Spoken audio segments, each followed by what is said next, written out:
Voices from the unseen have been captured on recording devices for many years, either speaking in unintelligible tongues or communicating recognizable words.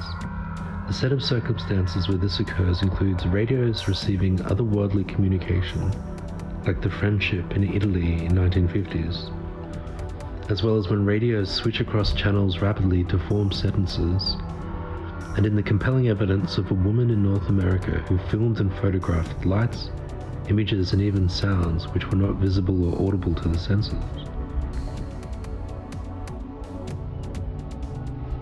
One specific incident, referred to as the occupants, recorded whispering voices accompanying visible faces within some kind of room. This had been recorded on an 8mm camera that did not have audio recording facilities. The sound was later discovered when the film was transferred to VHS to be analysed. In this recording by the woman from North America, voices are heard whispering, including the words capture them.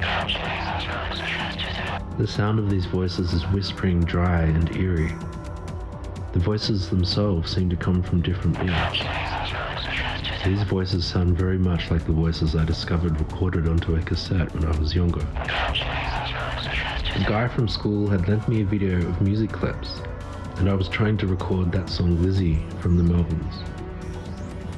I was pressing a cassette recorder against our television set. The blank cassette I was recording onto was a cheap one I had bought as a plastic wrapped package of several. This was at night, approximately 8:30 p.m. My mother had walked into the adjoining kitchen and opened and closed the cupboard door. I exclaimed pretty rudely to her that I had been recording.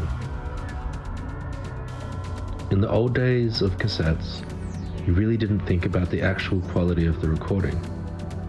And I think as well, grunge music led itself to that kind of early 90s sound. So the quality of the recording was pretty poor. Actually, you couldn't hear my mother or the opening or closing of the door. Coming over the muffled recording of the Melvins, the first thing you hear is my teenage voice whining like a spoiled brat.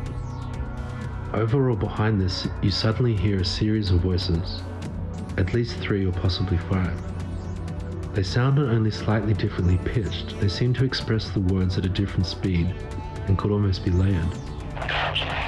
These voices speak over and engulf the sound of the tin-like music, which returns incrementally from a distant volume as the voices end. The voices are saying, "Stop, stop." As I had been emphasizing to my mum that I was recording this song, I not only managed to be a childish, conceited asshole, I also interrupted the really bad recording that I could have easily re-recorded. I replayed the recording to show her the sound of the cupboard being opened, and we were unable to hear any sound other than the music before I complained.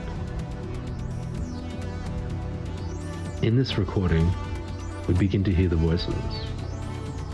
You could hear the voices trail off in the music and the muffled interference of the sound of the microphone in the recorder being jostled just before the tape clicked off. My mum and I were both pretty freaked out. She did not let me play it more than a couple of times. I went back into my room and put the tape deck down and prepared for bed. The tube TV had been a newly bought Panasonic. Nothing else really spooky had happened with that TV, except that once or twice it switched itself on by itself in the room. I remember that because my mum had scolded me for having turned it on once at night, when in actual fact no one had been in that room where the television was. 2 or 3 days later at school, I had told my best friend about the recording. He asked if he could hear it. I gave it to him and he took it home. When we spoke the next day after, he said that the voices were really spooky and that he was scared to ever go into my house again. He wanted to show it to some of his friends in his religious Bible study group because they were learning about those things, he told me. My friend was part of a Christian group and we didn't know too much about it. The next day he returned the cassette and said that his friends at the Bible group had identified the source of the voices as belonging to demons. I put the cassette in my sports bag and forgot about it for 2 days. When I remembered that I had left it in my bag, it was too late and it was smashed into many pieces because I had not put it inside a cover. So I threw the remains out. I realized now it would have been easy to simply take the tape and splice it onto a different cassette. But in those days, everything was disposable. For example, whole cameras were even disposable. The land on which my parents' house was built had been fairly untouched and natural prior to houses being developed there. One of the stipulations for people building there from the owner of the land, whose place was next to ours, was that no fences were to be built. I remember that he kept bees, and nearby there as children we used to feed the wild birds honey-soaked bread.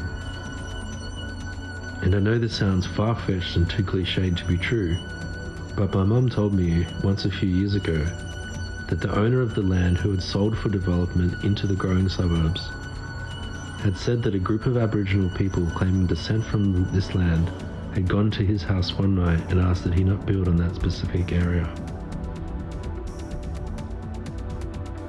More than 20 years later, I recorded an invisible voice again in that house.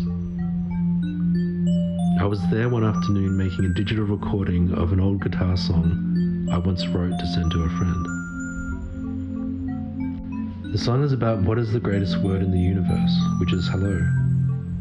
Towards the end of this song, for some reason, my mind felt like it was tuning into the concept of heaven, which was almost like a vibration, and I felt a sense of rapture. Only after I had sent the song online to my friend did I listen to the recording again. Towards the end, clearly audible, I could hear a clear and beautiful voice singing. It was so ethereal and heavenly, almost as though it rang with a clearness. I showed the recording to my mother. She clearly heard the voice and exclaimed her astonishment. Because I had been in that closed room and she was home at the time, she knew that there was no one else who could have been in there. I had firstly tried showing that recording to 3 or 4 different people, but on each occasion something got in the way from them listening to it. I have the recording archived and stored in memory, but I do not intend to publicize the recording at this stage.